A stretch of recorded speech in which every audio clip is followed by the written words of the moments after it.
ሲንግል ማምነት ፕራውድ የሚደረግበት ነገር አይደለም የኔ ቆንጆ ኖ በፍጹም ውድ የትዳር ክቡር ነው ቅዱስ ቃሉም ቅዱስ ቁርአኑም ይላል ትዳርን የመሰለ ነገር የለም ትዳር ማለት የእግዚአብሔር ትልቅ ተቋም ነው በዛ ተቋም ውስጥ የእግዚአብሔርን በረከቶች ልጆች ብዙ ነገሮች ምናምን የምታገኝበት ነው ኦኬ እግዚአብሔር በጣም የሚወደው በቃ ተቋሙ ስለሆነ ሰይጣንን በዛው መጠን ይፈልጋል ኦኬ ለዛ ነው ትዳር ፈተናው የሚበዛው ውዶች ከፈተና እግዚአብሔር ይሰውራችሁ ይሄን ለመናገር ወዳለሁ ብዙ ጊዜ ቪዲዮቼ ላይ ምናምን ነገር ድርሽዬ ብቻሽን ነሽ ወይ የታለ ባልሽ ምናምን እስቲ አሳይን ወይኔ ምናምን የሚባል ነገር አለ የኔ ቆንጆ እኔ መተዳደሪያ ሆኖብኝ እንጂ ሚዲያው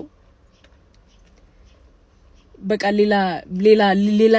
ሌላ ነገር ተፍ እያልኩበት እንደው የጸና ነገር ቢሰጠኝ እንዴት እንደምወጣበት አውቃለሁ እኔ ሁሌ በጸሎቴ ማለት ነው አባቴ ሆይ ያበደ ነገር በርገርገድ አድርግልኝና ማለት ነው ከዚህ ከሚዲያ ስራ ልውጣ ምናምን እላለሁ መታወቅን የመሰለ የሚያስጠላ ነገር የለም ውድዬ ይሄ በቃ በሰላም ወጥተው በሰላም ገብተው ሚዲያው የማያውቃቸው ልጆቻቸውን በሰላም የሚያሳድጉ ኑሯቸውን በጣም የሚኖሩ ስኬታማ ሰዎች ያስቀናሉ አሁን እኮ ውርደት ሆነ ሚዲያው ላይ መታወቅ ውርደት ሆነ ውድዬ ይሄንን ስልሽ ይሄ የኔ ሙያዬ ነው ኦኬ ያደኩበት ሬዲዮ ጋዜጠኛ ነኝ ማስታወቂያ ሬዲዮ ቴሌቪዥን ሰራለው ዶክመንተሪ ያበደ ሰራለው ምናምን አሳልጠዋለሁ በደንብ አድርጌ እንደዚህም ሆኖ ያስጠላኛል ለአንዳንዱ በቃ በጣም እንደው አፈር እስኪበላ የሚጋጋጥበት ነው በግድያ ይታወቅ በዝሙት ይታወቅ በምንም ይታወቅ እሱ ብቻ ይታወቅ አሁን ያለው ነገር ማለት ነው እና እኔ የወደድኩት ምንድነው ሚዲያ ላይ ማንንም ማምጣት አልፈልግም ስፔሻሊ ቤተሰቦቼን ማንንም ማሳየት አልፈልግም ማንንም ቢቻል እኔ ራሴ እንዳልኩሽ ነው መራቅ ነው የምፈልገው ግን አሁን የምናያቸው ቪዲዮዎች እኔ ባይዘው ሲንግል ማመነኝ ምናምን የምትሉ ሴቶች በጣም ሼሞንዮ በጣም የሚያሳፍር ነገር ነው ባይዘው በፊት እኛ አካባቢ ላይ ያደግንበት ማህበረሰብ ላይ ኢትዮጵያውያኖች በጠቅላላ የምናውቀው ነገር ምንድነው ብቻቸውን ያሳደጉ ልጆቻቸውን ብቻቸውን ያሳደጉ እናቶች በጣም ስኬታማ ልጅ ነው የሚያፈሩት በቃ ይሄው ለፍታ ሰርታኮ ደረሰላት አሳደጋቸው ይሄው በቃ የድካሟን ፍሬ አየችኮ ይሄው ዶክተር ሆነላት ይሄው እንዲሆነላት አሳረፏት ይሄው ቤት ሰርተውላት ምናምን የሚባል ልጆች ነው የምታሳድገው ብቻዋን ያለች እናት በነገራችን ላይ ሲንግል ማም ሲኮን ወይ ደግሞ ሲንግል ዳድ ሲኮን መርጣችሁት ምናምን እንደ ምርጫ ቀርቦ አይደለም ያ ትዳር በተለያየ ነገር ይሞከራል በቃ በቤተሰብ በፍርድ ቤት በመናምን በሚያቃቸው ሰው ተሞክሮ መላስ ያጣ የመጨረሻው አማራጭ ነው እሱ የመጨረሻው አማራጭ ነው ሲንግል መሆን ማለት ነው ወይ ሲንግል ማም ወይ ሲንግል ዳድ የሆናችሁ ሰዎች ማለት ነው ግን ፕራውድ አድርጋችሁ እዚህ ሚዲያው ላይ አንዳንዱማ ተፋቶ ገና ወር ሳይሆነው በነገራችን ላይ ልጆች ብቻ ማሳደግ ምናምን ትላለች እንደዛ የሚባል ነገር የለም ውድዬ ተከበሪ በቃ ባል ባይኖር የሆነ ከበደ አየለ የሚባል ባል የሚባል ነገር ባይኖርሽ ክርስቶስ አለሽ በቃ ፈጣሪ አለሽ ሙስሊም ኮንሽ አላህ አለሽ በቃ ትዳር ይሆናል እኮ አምላክሽ እኮ ትዳር ይሆንሻል እኮ መከታ ጋሻ ይሆናል እኮ ኦኬ አንዳንድ ባልም አለ ደግሞ ሲሄድ ይሄ ኑሮ ያልጠቀመ ሲሄድ አይጎዳም አይነት ወንድ ባልም ኮንክ አደባባይ ላይ እኔ ያው ሚስቴን የፈታውበት ምናምን ብለ ስታወራ ልጆችን ማሰብ አለብን ልጆች ባንተ ፕራውድ ካላረጉ ባንተ ካልኮሩ አባትነት ምኑ ላይ ነው አባት እኮ ጠበቃ ነው ጋሻ ነው ዳኛ ነው ኦኬ ፕሮቴክተር ነው በቃ የሆነ ነገር ቤቱን ጠባቂ ነው አንበሳ ነው አባት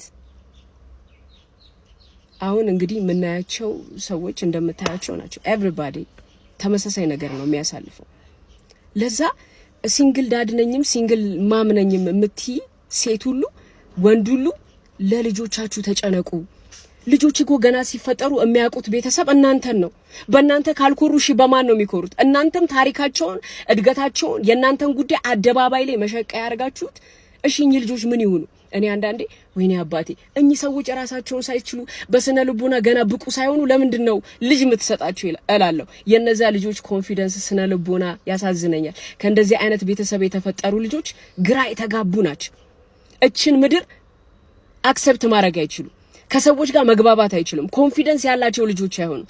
ህይወታቸውን ነገ የሚመሩ ልጆች አይደሉም። ከእንደዚህ አይነት እናትና አባት ያደጉ ልጆች ማለት ነው። ለዛ ለሚዲያው አይደለም። እኔ እኮ አሁን እኔ ጀግና ሲንግል ማሞች እኮ አሉ ማናቃቸው፣ አደባባይ ላይ ማይወጡ የማይናገሩ እኮ አሉ። ቢዚ ናቸው እነሱ። ይሄን ለማብራራት እንኳን ጊዜ የላቸውም። አብዛኛውን ሴት ግን በተለይ ኢንተርቴይንመንቱ ላይ ያላችሁ ሴቶች ቢዝነሳችሁ ነው። ሲንግል ማምነን ብላችሁ ፕሮሞት ማድረጋችሁ ቢዝነሳችሁ ነው። አም አቬለብል ማለት ነው። በቃ አየሩ ላይ ያለው አባቴ ፒክ ማድረግ ትችላለህ ሁሉን ነገር ምናምን ለማለት የምትጠቀሙትበት መንገድ። ስለ ልጆቻችሁ አታስቡም። የሆነ ግራ የገባው ሀብታም መጥቶ ኢንጆይ አርጎ ከናንተ ጋር ጠጥቶ ከናንተ ጋር ድራፍቱን፣ ቢራውን፣ ውስኪውን፣ ሺሻ ጠጥቶ ቱቦ ስር ወድቀሽ ምናምን ለምታልፊበት ነገር ፕሮሞሽን አትስሪ። ይሄ ፕራውድ የሚደረግበት ነገር አይደለም። ሲንግል ማም መሆን ከፈጣሪዋ ጋር ጸንታ ጨዋ ሆና ልጆቿን የምታሳድግ ብርቱ ሴት እንጂ አንቺ እንደምታውቂያት ያዙኝ ልቀቁኝ የምትል ሴት አይደለችም። ለዛ ተከበሩ፣ ለልጆቻችሁ አስቡ፣ ወንድሙን ሴትሙን። do you think ሚዲያው ሲጠራችሁ እንዴት ብቻህን ትዳራችሁ ምንድነው የነካው ምናምን ሲሏችሁ የእውነት ይመስላችኋል? ሚዲያው አባቴ ሊሸቅልብ ነው። ይሄንን የምናገረው ለልጆቻችሁ ስለማስብ ነው እንጂ ለእናንተ አይደለም። ሚዲያው ሲጠራክ ሙድ ሊዝብክ ነው፣ መነጋገሪያ ላይ ያደርግ ነው፣ እሱ ሊሸቅልበት ነው። ከዛ አንተ ልጆችን እንጦሮጦስ ገደል ትከታቸዋለህ። በተለያየ ነገር የሚያፍሩ በእናንተ የሚሸማቀቁ ልጆች ታደርጓቸዋላችሁ። ለዛ ለልጆች ከምንም በላይ እኔ ማለት ነው ይሄ ሚዲያ ሲፈልግ የሚያቀኝ ሰው ባናቱ መተከል ይችላል። ከልጆቼ ስነ ልቦና አይበልጥብኝ።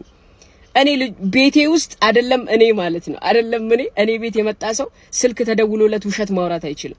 ከቤት ሳይወጣ ወጥቻለሁ ደርሻለሁ እንኳን ማለት አይችልም። ለልጆቼ ስለሚበሉት ስለሚጠጡት አይደለም ስለሚሰሙትና ስለሚያዩት ነገር ነው በጣም የምጨነቀው። ለዛ ልጆቼ ፊት እኔ ፍጹም ነኝ። ልጆቼ ፊት በስማም ሮንግ ነገር አልቀበልም። ልጆቼ ፊት በተቻለ መጠን በጣም ፐርፌክት ሴት ሆኜ ነው መታየት የሆነች ምሳሌ ሴት መሆን ነው የምፈልገው እንጂ በየአደባባዩ ያዙ ይልቀቁኝም እምጠጣ ምሰክር ምናምን ሴት ሆኜ ለዘላለም አያዩኝም። በጣም ፕራውድ የሚያረጉብኝ እናት ነው መሆን የምፈልገው። ለዛ ውዶችዬ በተቻላችሁ መጠን ፕራይቬት ነገራችሁን ተውት። አደባባይ ላይ እናንተ ትበቃላችሁ። የሚበልጥባችሁ ነገር እወቁ። በዛ ላይ ደግሞ ትዳር ክቡር ነው። ሲንግል ነኝ የምትሉ ወንዶችም ሴቶችም የምትኩራሩበት ጉዳይ አይደለም። ኦኬ ላላገቡ ሴቶች መከራ፣ ላላገቡ ወንዶች መከራ አትሆኑባቸው። ይሄንን ለመናገር ነው ውዶችዬ። በጣም ነው የምወዳችሁ ማከብራችሁ። እግዚአብሔር ባያላችሁበት ሰላምና ጤና ይስጣችሁ ብያለሁ። ባይ